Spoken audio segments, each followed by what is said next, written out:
Hey everyone, happy Tuesday to you. We are in John 15 and talking through a lot of different things, primarily focusing in on Jesus. But our passage today reminds me of just a childhood memory that I have. Some of you can relate to this more than others. There was a time and place, not that long ago, that Saturday morning cartoons were a big deal. And for me, as a kid growing up, I looked forward to Saturdays for a couple reasons. One, no school. That was awesome. But number two is I could go and catch cartoons. One of those that was on a Saturday and then became more every week in the weekdays was a cartoon called G.I. Joe. And at the end of every episode, there would be some sort of a lesson. And G.I. Joe, or one of the good guys, would teach that lesson. And then they would say this phrase, "And knowing is half the battle." And what I always took from that is like, it's good to know things and it's good to know what is right, but then you got to do something with it. And I think that was their point. For me, I would equate that to the Jesus following life. Knowing about Jesus and the Holy Spirit is super important, but then what you do with that and how you act upon that, or how you live this knowledge out, is important. That takes us to John 15. Because after this vine talk, after this Holy Spirit talk and abiding and bearing fruit, Jesus goes into something a little bit deeper. And he's talking about there is an accountability with knowing the truth about Jesus. The backdrop in this is that in the Jewish culture, knowledge is an important piece. Understanding scriptures is an important piece. But then there's an accountability of what to do with knowing that. Here's how Jesus spins this, and I mean spinning as in a holy and spiritual way. He's talking about this. The world's going to hate you if you follow me, because they're rejecting me, so they're going to reject you. Look at John 15:22. Jesus says it in this way.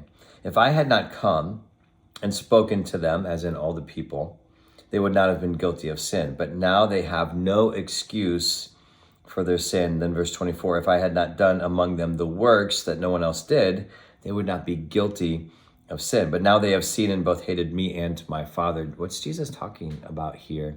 He's talking about his words, speaking truth into the lives of the people around him. So he's talking about his words and he's talking about his works, the miracles, all the miracles that are recorded in the book of John and through the Gospels. Jesus is saying, look, if I hadn't come, then they would not be held accountable for knowing what is true. But now they have seen my works and they've heard my words and they know they are true, and they're still rejecting me.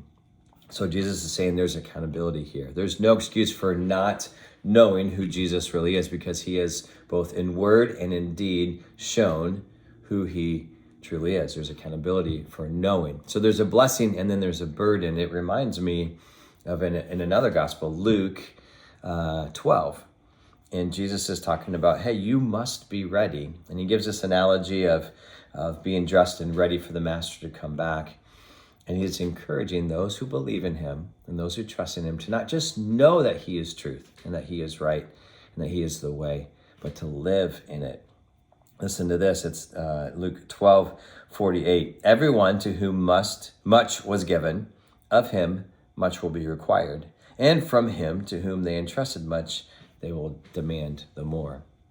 The message behind all of this is that, hey, we understand and know Jesus, but now we need to live it out. That ties it back into just before this, when we were talking about being connected to the vine and going and bearing much fruit. The difference between somebody who knows Jesus and somebody who follows Jesus is what they do with that knowledge. That's both the blessing and the burden of knowing about Jesus. We know him and we trust in him, and then we need to choose to follow him in our everyday life. I say all of this to say that there's some holy accountability for you and I, which is how might we not be truly following Jesus? I encourage you to confess that in your prayer time and with somebody else.